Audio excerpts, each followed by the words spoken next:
बियाणा खतांचे लिंकिंग शेतकऱ्यांच्या माथ्यावर, कंपन्यांसह दुकानदारांचा अधिक मार्जिन असलेली खते विकण्यावर भर. रासायनिक खत उत्पादक कंपन्या अधिक मागणी व कमी मार्जिन असलेली खते, कमी मागणी व अधिक मार्जिन असलेल्या खतांसोबत लिंक करून कृषी केंद्र संचालकांना खरेदी करायला भाग पाडतात. त्यामुळे कृषी केंद्र चालक याच पद्धतीने खते लिंक करून शेतकऱ्यांना विकतात. याचा भुर्दंड शेतकऱ्यांनाच सहन करावा लागतो, असा आरोप शेतकऱ्यांनी केला आहे. सध्या जिल्ह्यात युरिया 13,000 मेट्रिक टन, कॉम्प्लेक्स खते 64,000 metric ton, single super phosphate 22,000 metric ton उपलब्ध असून थोडीफार DAP खताचा तुटवडा आहे. कृषी विभागाचा इशारा. दरम्यान या सर्व प्रकाराची दखल घेत कृषी विभागाने कंपन्या आणि कृषी केंद्रांना कडक इशारा दिला आहे. खते उत्पादित करणाऱ्या कंपन्या आणि कृषी केंद्र संचालकांनी शासनाच्या आदेशाचे पालन करावे.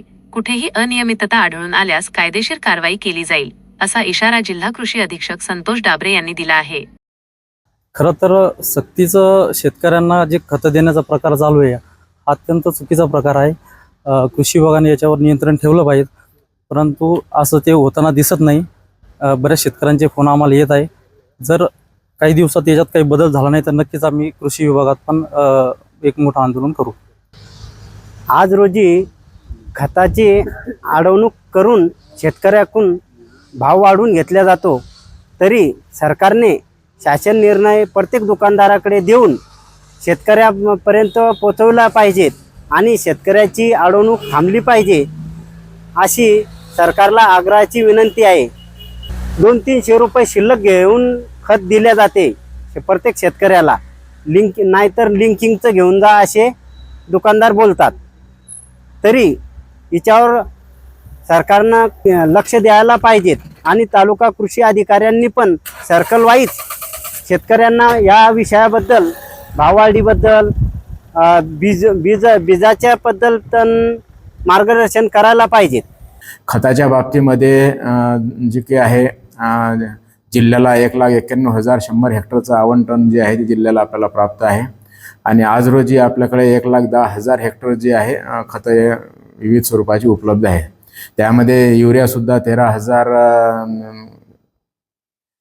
मेट्रिक टन उपलब्ध आहे. जे काही विविध कॉम्प्लेक्स खतं आहेत ते 64,600 मेट्रिक टन उपलब्ध आहेत. Single super phosphate 22,000 metric ton उपलब्ध आहेत. त्यामुळे एकंदरीत थोडाफार फक्त DAPच्या बाबतीमध्ये जे आहे तो थोडासा आयातीचा विषय असल्यामुळे थोडासा याच्यामध्ये होईल. पण त्या बाबतीत मात्र आम्ही वेगळं नियोजन जे केलेलं आहे त्यामध्ये ट्रिपल सुपर फॉस्फेट जे आहे हे सुद्धा आपण त्या शेतकऱ्यांना याच्यामध्ये उपलब्ध करून देणार आहे. त्यामुळे खतं आणि बियाण्या संदर्भामध्ये जे आहे कुठल्या याच्यामध्ये अडचण येणार नाही आणि पुरेसे बियाणं आणि खत शेतकऱ्यांसाठी उपलब्ध आहे. यामध्ये परवाच माननीय सचिव कृषी यांनी एक आदेश पारित केलेला आहे. यामध्ये माझी सर्व खतं विक्रेते आणि तसेच जे काही खतं उत्पादक कंपन्या, विक्री करणाऱ्या कंपन्या आहेत यांना माझी सूचना राहील की आपण जे काही शासनानं आदेश दिलेले आहे या आदेशाचे आपण पालन करावे. यामध्ये कुठं काही अनियमितता, गैरप्रकार आढळल्यास निश्चित याच्यामध्ये कायद्याप्रमाणे जे आहे ते याच्यामध्ये कारवाई केल्या जाईल.